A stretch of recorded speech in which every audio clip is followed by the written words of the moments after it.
Menteri Pendidikan Dasar dan Menengah Abdul Mukhti menilai perkembangan teknologi digital yang semakin masif tidak dapat menggeser peran sastra dalam kehidupan masyarakat. Sastra justru dianggap menjadi ruang refleksi yang mampu menumbuhkan kepekaan sosial dan kemampuan berpikir kritis. Hal tersebut disampaikan Abdul Mukhti saat menghadiri pertemuan penyair Nusantara ke-14 di Gedung Walinangro, Aceh Besar, Senin malam 22 Juni. Ia menilai pendidikan tidak cukup hanya berfokus pada kecerdasan akademik, melainkan peserta didik perlu dibekali kemampuan berimajinasi, keterampilan berbahasa, serta nilai-nilai moral yang dapat ditumbuhkan melalui karya sastra seperti puisi, syair, dan juga pantun. Melalui sastra, siswa juga dapat belajar berbahasa sekaligus memahami nilai-nilai kemanusiaan.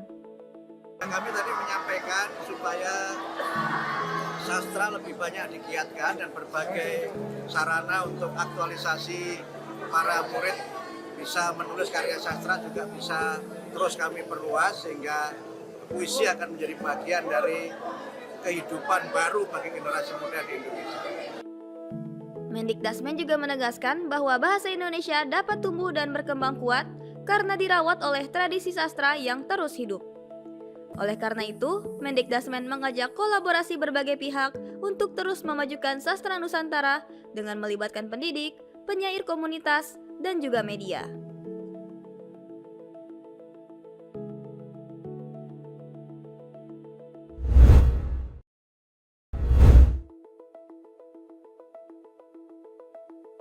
Presiden Prabowo Subianto di Kabupaten Sampang, Jawa Timur, Selasa 23 Juni meresmikan pembangunan jalan daerah sepanjang 1.151 km secara simbolis yang tersebar di seluruh Indonesia. Presiden Prabowo menegaskan bahwa pembangunan jalan daerah merupakan langkah strategis untuk memperkuat konektivitas nasional. Menurut Presiden, pembangunan jalan yang baik akan mendukung ketahanan pangan, ketahanan energi, serta mendorong pertumbuhan ekonomi rakyat hingga ke pelosok desa di berbagai daerah. Saya menyambut dengan bangga dan bahagia telah selesai pembangunan jalan daerah dengan total sepanjang 1.151 km di seluruh pelosok Indonesia di 37 provinsi. Kehadiran jalan daerah ini memiliki arti yang sangat penting. Jalan daerah adalah urat nadi perekonomian rakyat. Melalui jalan-jalan inilah hasil panen petani, hasil kebun, hasil perikanan, dan berbagai produk masyarakat dapat bergerak. Dalam sambutannya, Presiden Prabowo juga menegaskan komitmennya untuk menambah alokasi anggaran untuk bidang pembangunan. Langkah tersebut diambil untuk pemerataan jalan atau infrastruktur di wilayah pelosok di Indonesia.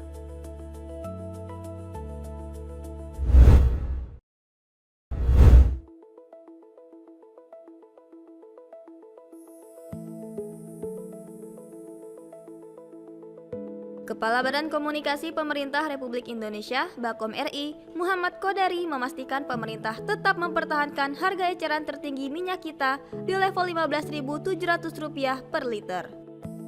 Qodari mengatakan kebijakan tersebut merupakan komitmen Presiden Prabowo Subianto untuk menjaga daya beli masyarakat di tengah meningkatnya biaya produksi akibat kenaikan harga minyak sawit dunia. Pemerintah telah menyatakan komitmennya untuk mempertahankan harga eceran tertinggi atau HET minyak kita di angka Rp15.700 per liter. Meskipun biaya produksi meningkat akibat meningkatnya harga minyak sawit dunia. Bagi Presiden Prabowo, yang utama adalah tersedianya minyak goreng dengan harga yang terjangkau bagi masyarakat Indonesia. Qodari menambahkan langkah menjaga stabilitas harga dan pasokan minyak kita tidak hanya berkaitan dengan perlindungan daya beli masyarakat, melainkan juga menjadi bagian dari upaya memperkuat ketahanan dan kedaulatan pangan nasional.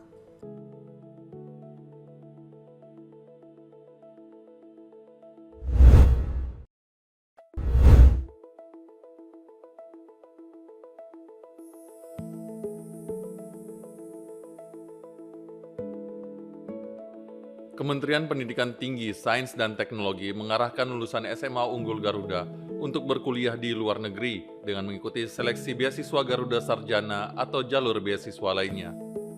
Direktur Strategi dan Sistem Pembelajaran Transformatif Kemendikti Saintek, Ardi Vindiartini ditemui di lingkungan SMA Negeri Unggulan MH Tamrin, Jakarta menjelaskan, para siswa binaan tersebut tetap harus bersaing secara terbuka dengan peserta umum dari sekolah lain.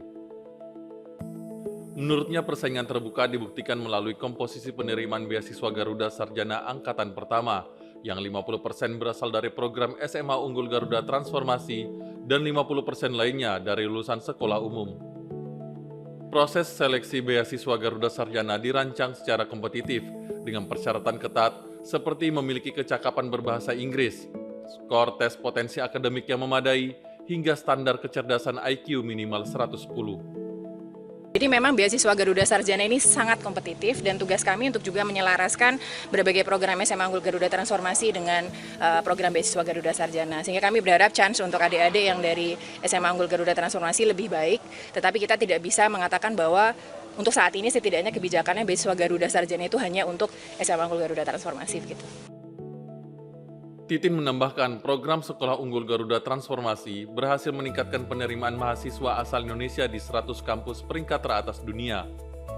Tercatat peningkatan terjadi hingga 150%.